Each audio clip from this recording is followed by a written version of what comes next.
out there? Well, it's been something of a mixed bag.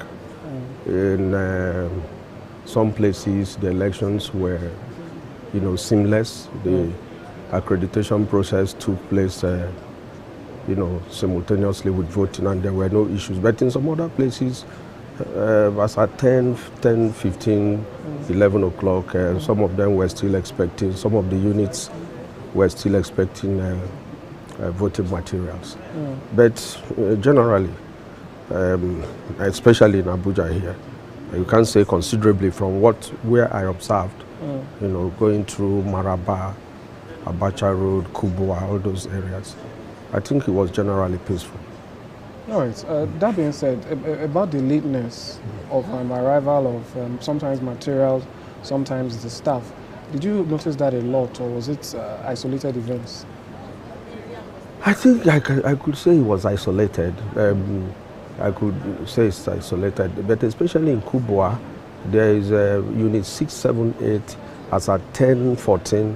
The election materials were not there, no INEC official was there. But what we did was we immediately called the attention of INEC at their headquarters, and they got across to the electoral officer, who immediately took action, and 25 minutes later, the process started on again. All right, what about the observation of the officials themselves? We know that in some places, there weren't even official INEC staff. You had corps members being presiding officers for a lot of places. And some persons reported that they were not quite aware. Like, for instance, there are places where they mentioned that they've forgotten the password of the machine, so they can't upload and stuff like that. What was your own observations of the professionalism? Sometimes I find it very difficult to blame INEC because although they take responsibilities, because at the end of the day, the buck stops at the table. The success or otherwise of the elections, as it were, generally will depend on the effectiveness and efficiency that INEC brings to the table.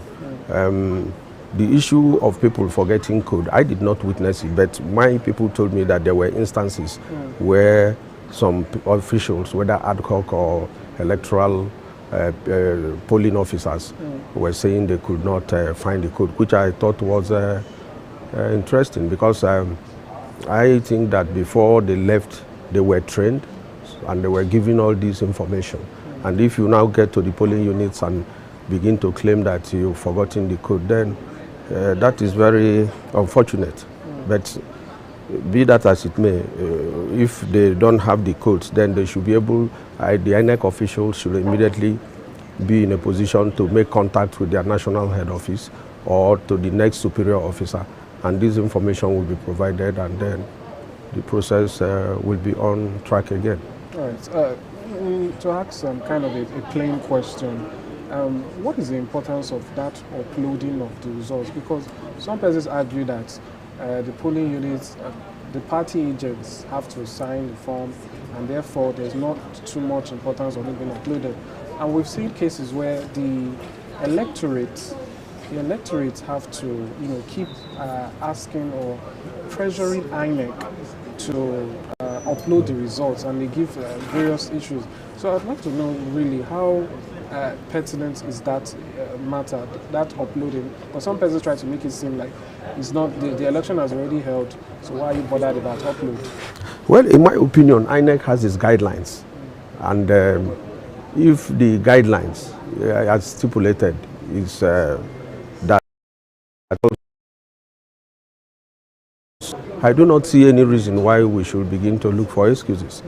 In my candid opinion, if the Electoral Act or INEC guidelines stipulates that after counting and collation that those results should be uploaded, I believe the right thing for INEC to do is to upload such results, except they are having problems.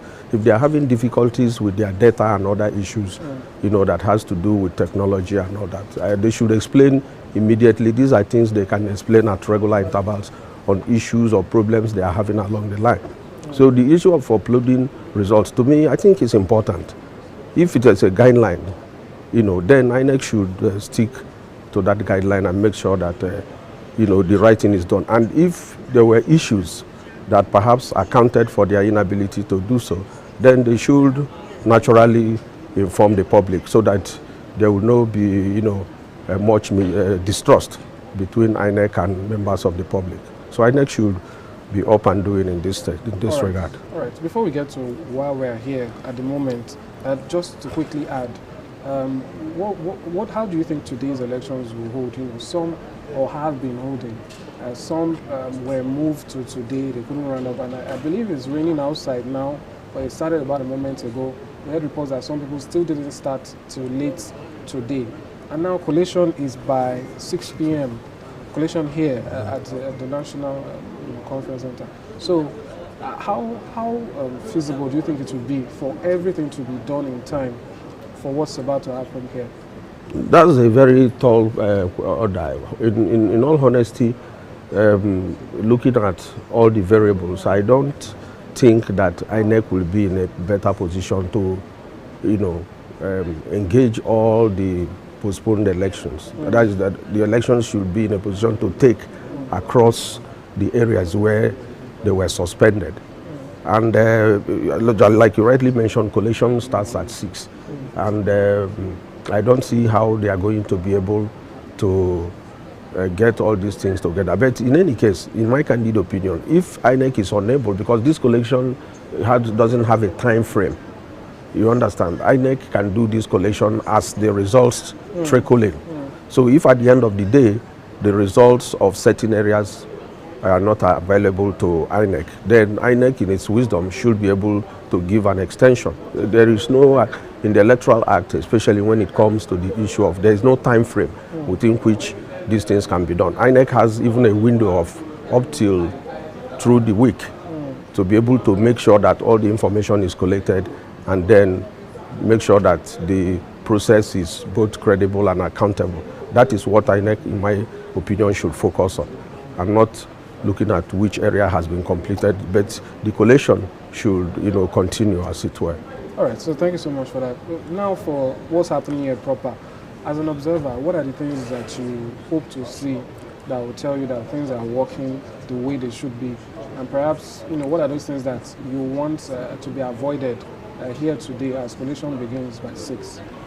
What I want to see is a seamless process. It's not just about collation. It's not enough to gather and perhaps maybe 1-2 hours down the line we run into a glitch or a hitch, as it were. So INEC must ensure that all the information at their disposal are available. As it stands, they must make sure that the system is seamless. They must be in touch with their field officers to ensure that every single information is collated.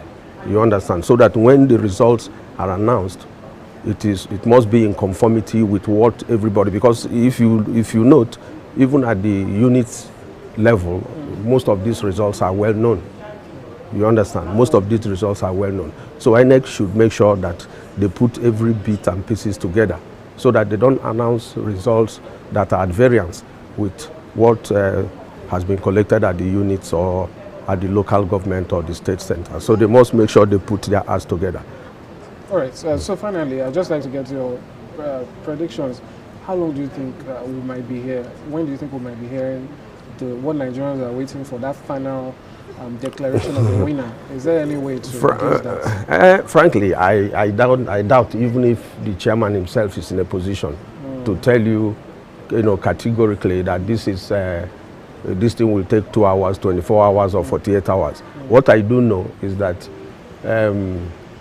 the processes will continue, the collation will continue as long as there are still results to be collated outside.